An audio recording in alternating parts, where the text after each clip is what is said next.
Welcome to the Studio Drummer Chats. This is a creativity podcast that is about all things creative. Drumming, music production. If you're a musician, you'll get some good stuff out of the things that we're talking about. If you're an artist, if you're a writer, a lot of the things that we talk about apply to all different creative disciplines. My name is Jonathan Cazenave, and I'm known on the web as the Studio Drummer. Today, I'm going to be talking about how to practice. And again, these things are useful and will help you achieve just about anything in life. It's not just specific to drumming, although I use these on a daily basis as a method to get better at playing the drums, but I also use these tips for a lot of other things as well. I did a video that covered 4 of these on YouTube, just recently released. My YouTube channel is TheStudioDrummer. Please go check it out and subscribe. Again, you'll find lots of interesting things that are not just necessarily related to drums, but I hope you'll check that out.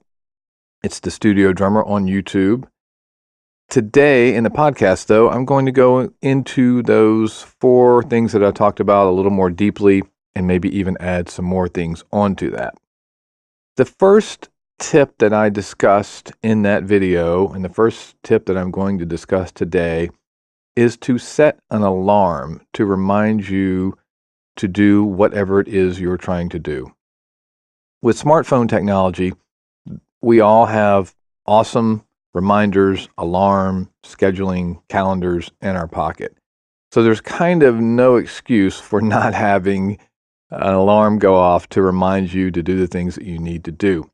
For me, very busy life, and the way my brain works, I really need alarms because I need a daily reminder to do things. It helps me a lot.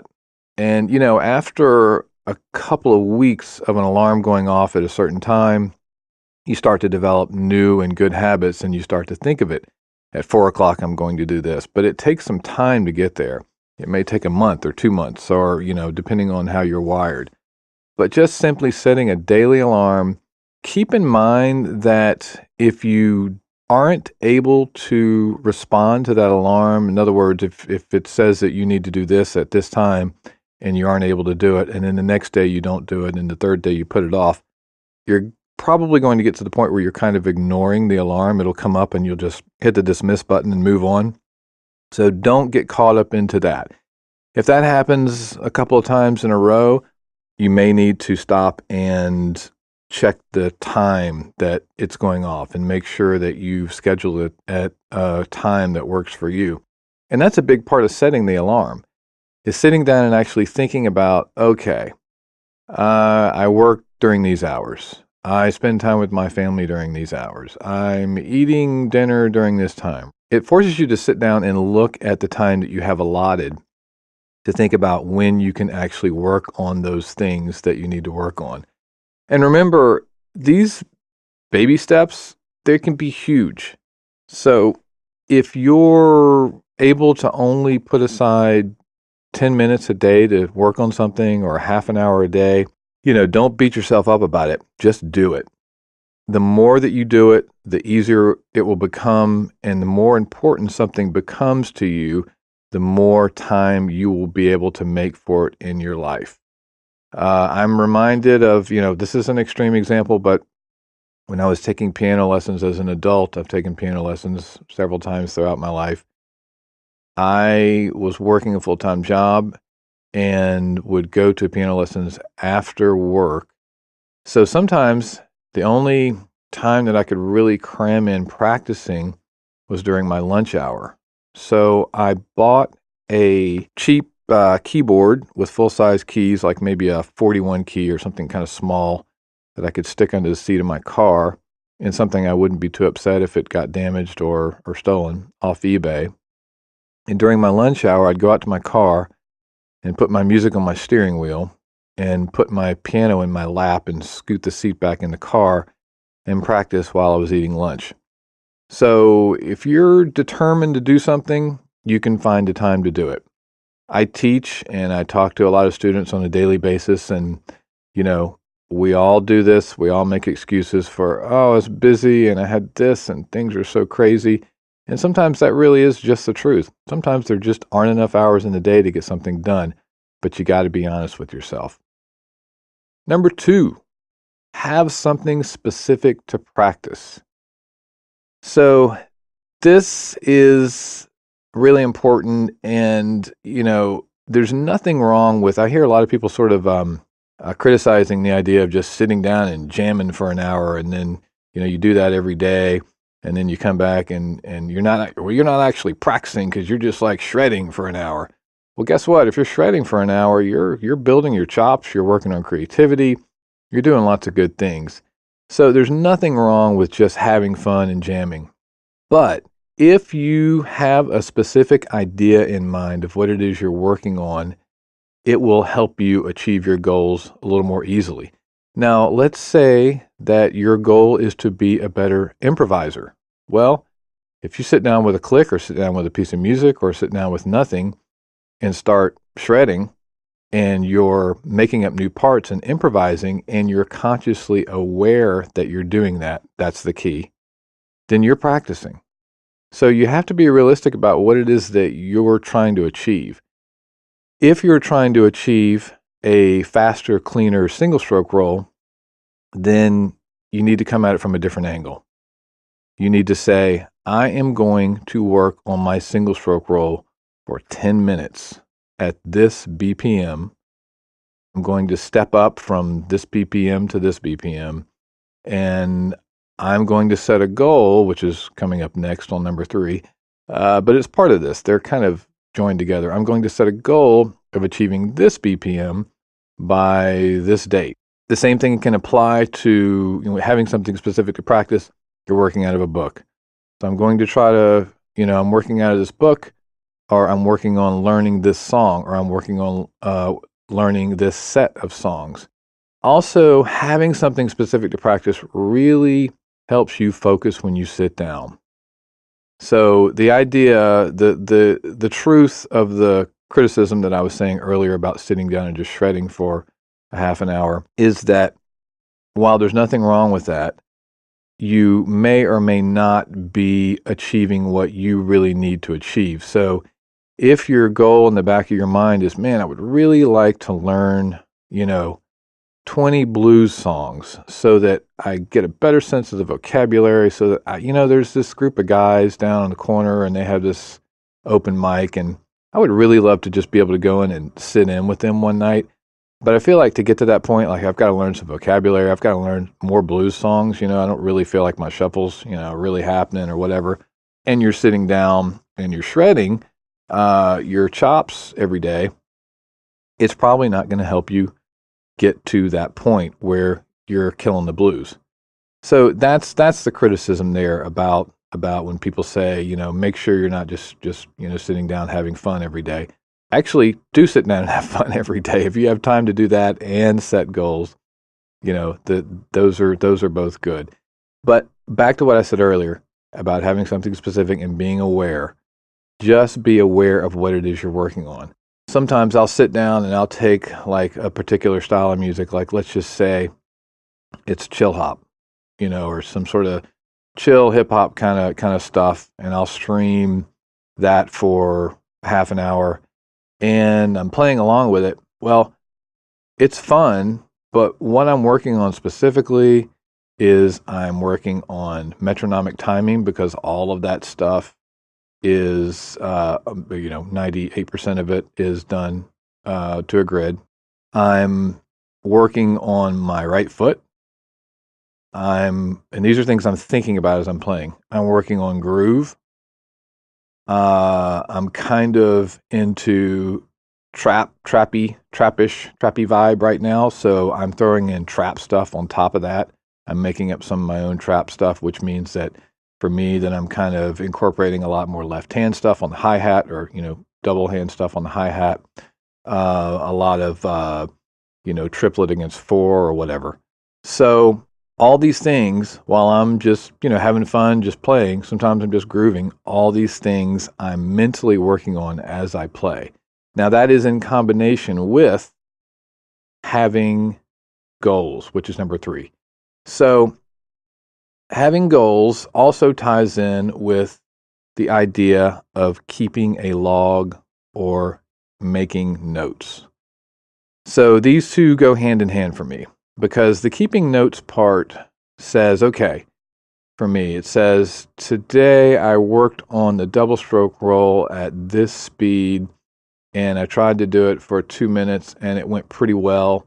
Or today I worked on the paradiddle at this speed and it didn't go so well. I think I need to slow it down next time. The idea is that, you are setting a goal, you're making notes about that goal.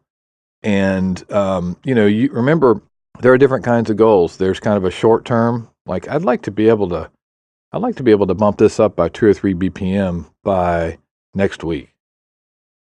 I'd like to be able to bump this up by 10 BPM by next month. But my ultimate goal is to reach this BPM. Now I'm talking, about speed here. It's of course not all about speed, but you get my point. It could be something such as I would like to be able to record myself playing with a song and listen back to it and have it feel good, so that when I listen back to myself playing along with this song, my drums match the song. It feels good. It sounds good. And I think I can achieve that in a couple of months. First, I need to kind of learn the song, and then I need to work on my recording a little bit, and then I need to do this and do this. So keeping a log, the log can be really fast and simple. Today I worked on this, went great. Today I worked on this, struggled with it, so need to slow it down. For me, again, back to what I was saying about needing an alarm. I don't know about you guys, but again, I have a lot going on. So when I come back to practicing, I don't remember what I did 2 days ago. I might, but if I see the notes, there it is. Okay, this BPM, yes. Okay, good. Okay, I'm going to pick up where I left off. And then, of course, setting the goals. You might have that at the top of your notes on your phone. My goal for you might break it down into subcategories. Back to having something specific to practice. You might do 5 minutes on the single stroke, 5 minutes on groove, 5 minutes on fills, whatever. Okay, number 4. Make your practice time as easy as possible by having all of your stuff in one place. So it doesn't matter the instrument, guitar, bass, drums, whatever. If you're sitting down to practice your guitar and you sit down, you're all ready, you set your alarm, and you've got a half an hour of just straight practice time, and you're like, where's my pick? Oh man, you spend 3 minutes looking for your pick. And then you say, okay, all right, let me boot up my computer here so I can pull up this, this tab that I'm working on.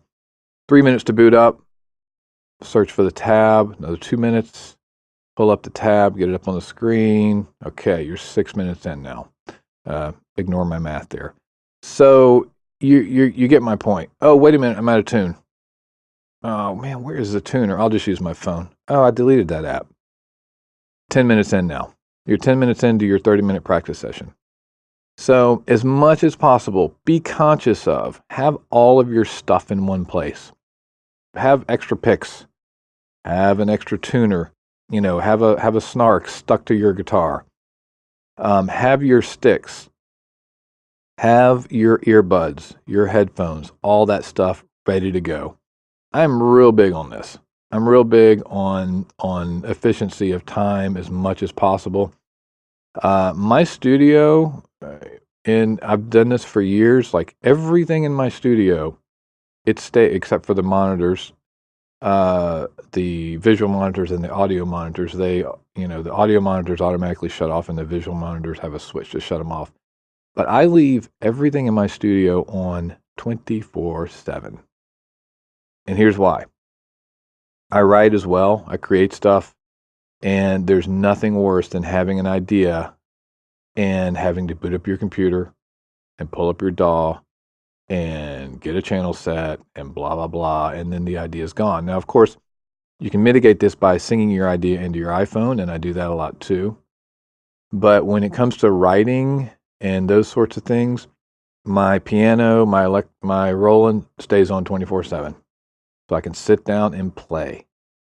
So I've worked out a system for me, and that works really well for me. And I just want to make you aware that these little time kills, I'm not even going to get into social media, but these little time kills, distractions, that should be number 5. I'm just going to throw that in there. Get rid of the distractions. So, when you're practicing, try to set up an environment that says, don't bother me during these hours, so you put your phone in airplane mode.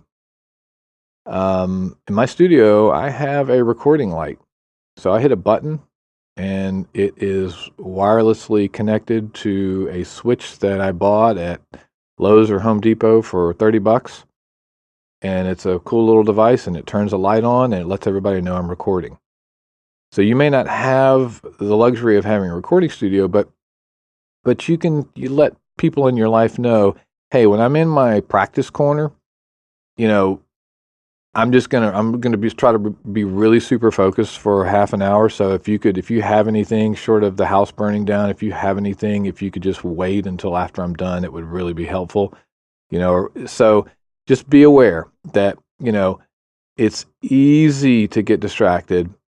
And sometimes if you're working on something that's difficult or challenging, you want to get distracted because you don't want to deal with the thing in front of you.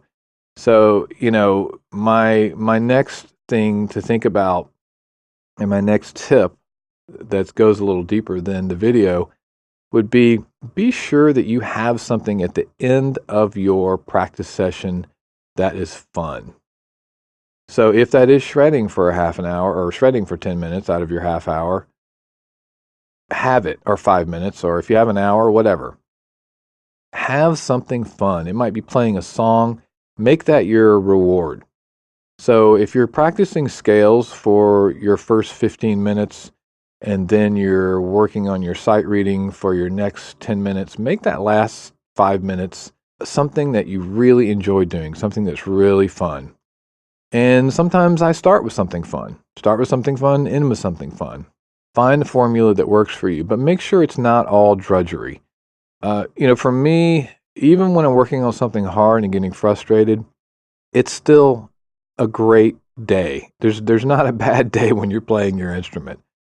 The practicing part, yes, it can be challenging. Yes, it can be tedious. But for me, I love music so much and love playing so much. I don't think of it that way. But I can relate to the fact that when you're trying to do something hard, I have goals. In and out of the music world, but specific to playing an instrument that are, man, they're really tall mountains for me to climb. And so I just keep working at them. I'm not even sure if I can reach them, but part of the big part of the fun is trying. It's the old saying, it's not the destination, it's the journey. And there's a lot of truth to that. Keep in mind that a lot of what we're talking about here is in your head. It's psychological. So above all, be sure that if you miss one of these steps, or if you fail on one of these steps, or if you forget to take notes one day, or if you miss a day of practice, don't beat yourself up about it. Just start over the next day. That is one of the biggest things that we have to battle, because sometimes we're like, well, this isn't working out, I'm just going to forget it. So above all, keep going. By having something fun, by having an inquisitive mind, by looking at it as something that's going to enrich you as a person, you've got to find some enjoyment in there. Because if you don't really like playing, or you don't really like, I know that sounds crazy. If you're listening to this podcast, you probably like playing. But if you don't really enjoy that part of it, everybody wants the icing first, of course.